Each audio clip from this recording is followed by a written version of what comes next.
The Amen Effect by Rabbi Sharon Brous. The high holidays are the spiritual epicenter of the Jewish year. Each fall, these days call us into an annual encounter with the deepest truth. Life is precious and precarious and never to be taken for granted. The rituals and liturgy of the season are designed to awaken us from our death-denying slumber, inviting us to sit instead with the reality that we all hover dangerously close to the very edge of life. The season begins with Rosh Hashanah, the Jewish New Year, and culminates with Yom Kippur. When we don't eat or drink, we wear white and we immerse ourselves in the memories of loved ones who have died.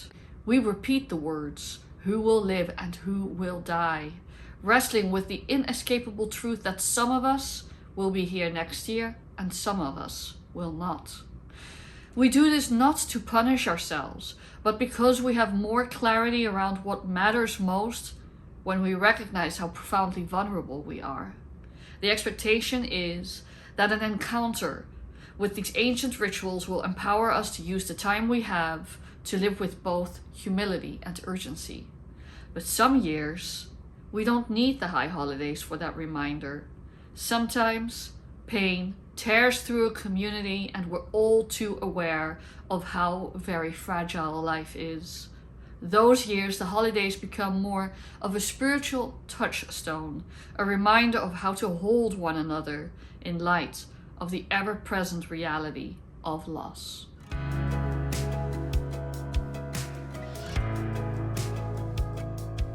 Shalom Mishpacha, hi family, this is Rabbi Esther and I am here to talk about a very special little book called The Amen Effect, Ancient Wisdom to Mend Our Broken Hearts and World, written by Rabbi Sharon Brous. And this will be my high holiday recommendation for you this year. Let me provide you with a little bit of backstory first. Rabbi Sharon Brous is the founder and senior rabbi of inquires Los Angeles, an intentional Jewish spiritual community that is part of the Emergent Jewish Communities Network. And her community focuses on a very unique and particular experience of joyful Jewish prayer, musicality, social action, and social justice, as well as deep learning. I have visited Ikar many moons ago when I was a rabbinical student, but I haven't been back since. But every week I listen faithfully to Rabbi Sharon Brous' sermons, which you can find on the Ikar LA podcast, which I highly recommend. In any case, I wanted to talk about this little book and why I actually think it is an excellent book for the high holiday season, and I might be drawing on some of its wisdom for my own community too. First of all, just a practical comment. I'm really taken with this size. I like the size of the book. If you compare it with my hand, you can see it's quite small, and I think that's useful. You know, we're so used to partaking of information on our digital devices, but it's really nice to have a book, and it's really nice to have a compact little book that you can pop in your bag and take with you. So I think that was just a really smart choice to publish it in this format. The whole book is centered around the premise of a certain Mishnah, a certain text of rabbinic literature coming from Mishnah Midot 2:2. Now, I'm not going to go into this Mishnah too deeply, but the whole premise of her book is that it describes a ritual in the ancient temple where people would circumambulate in one direction to come close to the divine in this ritual. But if you were bereaved or suffering a loss or enduring a hardship, you could choose to walk the other way, cutting against the grain of the mass of people going one direction. And as you did that, the rest of the community was invited to say to you, as they would encounter you face to face in opposite directions, Ma lach, or Ma lacha. What happened to you? What is your story? Tell me your pain. And Rabbi Sharon Brous uses this short piece of text to delve deeply into what it means to build a sacred community. And what I'm going to do today is just going to read you a few snippets of the book, talk about some of its big ideas and how this book can help us for this very difficult and unusual high holiday season. The premise that Rabbi Brous gives us is that of sacred companionship, and she writes about this piece of text from the Mishnah that I just referenced. It's there that I've learned the power of saying Amen to one another's grief and joy, sorrow and celebration with our very presence, of bearing witness to profound suffering and protesting injustice with our very presence, of comforting and consoling, surviving and thriving with our very presence. What I have learned during the years is the meaning of sacred companionship. I have seen in ways subtle and pronounced a longing to connect with others who can help hold the pain, a need to share what we have learned in the trenches, and a desire to give, even when we ourselves have barely caught our breath. End quote.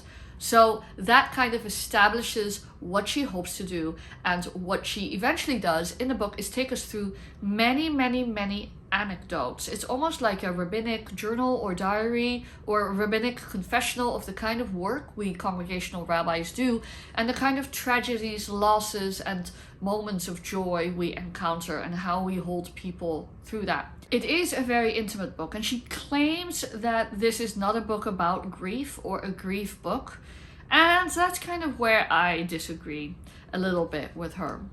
It is not a book that's primarily orbiting the universe of grief, but she talks about grief so much that I actually think this book is very helpful for people who are mourners or dealing with some kind of loss or bereavement. And it is also a little bit of a content warning to other readers or readers in general that you are going to read a lot about death in this book. And at the same time, I also think that's what makes it really purposeful for the high holidays, where there are many hidden and not so hidden themes of encountering our own mortality and sitting with the truth and discomfort of death. But I just want you to be aware that it does talk about death and loss a lot, and it talks about it from the rabbinic vantage point of what it is like to accompany congregants and community members and fellow human beings through their journeys of death, and there are explicit stories of death in the book. As someone myself who has been bereaved multiple times, I found this very relatable and powerful, but it may not be for everyone, and I just wanted to be transparent about that. I've already talked a little bit about the core text that she uses. She writes in this book, this text from Mishnah Midot 2:2, this text speaks of an ancient pilgrimage ritual. She writes, when hundreds of thousands of people would ascend the Temple Mount in Jerusalem, the focal point of Jewish religious and political life in the ancient world. The crowd would enter the courtyard in a mass of humanity, turning to the right and circling counterclockwise around the enormous complex, exiting close to where they had entered. But someone suffering, the text tells us, the grieving, the lonely, the sick, someone to whom something awful had happened, that person would walk through the same entrance and circle in the opposite direction, just as we do when we're hurting, every step against the current. And every person who passed a brokenhearted would stop and ask, Malach, Malacha, what happened to you? I lost my mother, the bereaved would answer. I miss her so much. Or perhaps my husband left. Or I found a lump. Our son is sick. I just feel so lost. And those who walked from right to left, each one of them would look into the eyes of the ill, the bereft, and the bereaved. May God comfort you, they would say, one by one. May you be wrapped in the embrace of this community. End quote. And so what the book does is it takes you through 8 chapters of what that journey of meeting, encountering, and building sacred community to hold us in sacred companionship looks like. And if you are part of a religious community, and this book is certainly not only for Jews, many of its lessons are very human and universally applicable, but it certainly speaks from a Jewish perspective, then you may be able to relate to that. And if you're not in community, this book might actually demonstrate to you how community can be a powerful force in our lives. I think community is so very important. A little bit of self-disclosure. I grew up secular without any religious community, and it's something I really craved as a young child and as a teenager. And when I went to university and kind of stood on my own feet, I very quickly sought out different communities to be part of, and I've always found that a very valuable experience. And this idea of community is very pressing in a world that really struggles with a loneliness pandemic or a loneliness epidemic. Rabbi Brous refers to that loneliness epidemic, citing the Surgeon General, Vivek Murthy, and I would look into Vivek Murthy's podcasts and interviews that he has given. Rabbi Brous writes in this part of the book, in the chapter called Please Hold On. During the past 20 years, there's been groundbreaking work on the impact of loneliness and social disconnection, not only on our spirits, but also on our bodies and our society. Today, the best explanation of loneliness I have found is what US Surgeon General Vivek Murthy describes as, quote, the subjective feeling that we are lacking the social connections we need, end quote. Let me repeat the definition that Rabbi Brous cites on behalf of the Surgeon General: loneliness as the subjective feeling that we're lacking the social connections we need. And the high holidays can produce some intensified yearning or anxiety or hope or anticipation around those social connections and our sense of loneliness. And I think reading this book can help you perhaps explore in yourself and your own needs what kind of companionship you would like to receive and what kind of companionship you can give.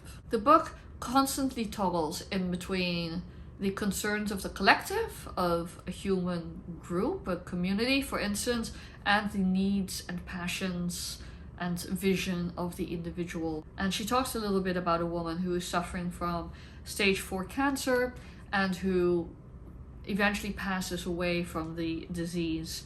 And this woman wrote some wise words that are very fitting for this time of year. Rabbi Brous writes in the book, what is your soul calling you to do? What is the mission, the meaning only you can fulfill? Where have you hidden away your most profound desires and aspirations? Can you unearth them? Most importantly, how are you actively thwarting their accomplishments? We so assiduously sabotage the very thing that would bring us the most satisfaction. I can't now. I'm too busy. It won't work. I have to. I can't. End quote.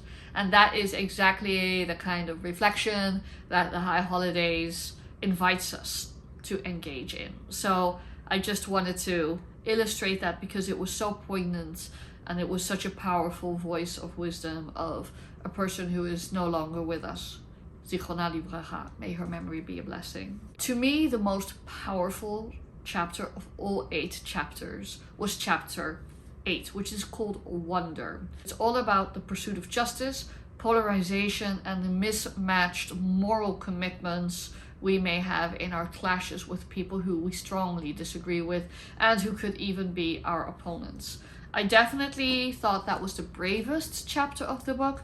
She talks about a number of very intense social conflicts, including Israel-Palestine. She talks about a number of deep moral questions that perpetuate a lot of harm, including on the treatment of LGBTQ individuals. And so it feels very close to the bone given the age and moment that we're all living through. But I actually thought that made it all the more powerful. I was like waiting for the book to kind of culminate in something, and it did in this chapter. I just want to read this quote because it kind of summarizes her project over the previous 7 chapters and sets you up as a reader for what is about to come. The lion's share of this book has been an argument that open-hearted, authentic human connection is a spiritual and a biological necessity, is the key to belonging and the antidote to loneliness, can be the deepest expression of faith, honoring the image of God, gives our lives purpose and meaning, helps us approach moments of joy and pain authentically, helps both the wounded and the healers, and won't save us, but matters profoundly nonetheless. But what happens when encountering the other is more than inconvenient, uncomfortable, or even destabilizing, but actually treacherous, even dangerous? What happens when another person's presence in the sacred circle or at the dinner table not only repels us but renders us unsafe? When is it right to withdraw from the shared space or to protect the space from those who would do harm there? So this is kind of the opening into some anecdotes that I referred to just a minute ago, where she talks about these really intense encounters and questions and how to hold on to our common humanity without dismissing the power differentials or the instances of harm that we may encounter. It's very much a both and rather than an either or approach of, yes, we can see each other as humans, and we can also strongly disagree and protect our own boundaries if we feel this interaction isn't producing the fruit that we hope. And even so, maybe we can hope that through that encounter something can shift. All of these things this chapter is trying to hold. I really loved what she has to write about tribalization, and as you can see, I have underlined some things in the book because it really kind of delves into this balance that the Jewish tradition talks a lot about and that I talk a lot about between particularism and universalism. She writes, and I find this a very helpful framing, tribal attachments can be meaningful and beneficial. A sense of belonging can be a source of strength and purpose. The tribal mindset leads us to fight mightily for those we identify as part of what my friend, Sikh American lawyer, author, and activist Valerie Kaur calls our circle of care and concern. But there is a dangerous side to the tribal instinct. Ironically, the stronger the bonds of connection to those in our group, the weaker the bonds are to those outside the group, leaving us indifferent or even hostile toward those who are not in our tribe. This is the cost to self-segregating in tribal bubbles, whether organized around race, religion, ethnicity, or ideology. And then she goes on to say that curiosity is the birthplace of compassion, which is a beautiful line. And I just want to go back to that idea as our tribal mindset in the most positive reading of that idea being our circle of care and concern. So instead of thinking of our tribes, whatever we identify those tribes to be, as merely places where we feel fiercely loyal and protective and, God forbid, defensive and hostile to those outside of our tribe, rather seeing our particular commitments as a series of concentric circles that we can choose to include and widen as we refine our moral instincts about the place of all human beings and the human beings we have a particular relationship with. So I actually really like that reframing of tribe, and I think it speaks to the moment we're living through. She ends chapter 8 by trying to resolve the impossible. I actually think this is an impossible mission about how to resolve these tensions around difference and hostility or combativeness or opponents or polarization or tribalism or however you want to call it. But she really tries, and I think it's important. I think we should all have the impulse to keep on trying, knowing that we will never have 100% success, but that any success we have is worth fighting for. And she ends the chapter and the book, before I get to the epilogue, with the following text.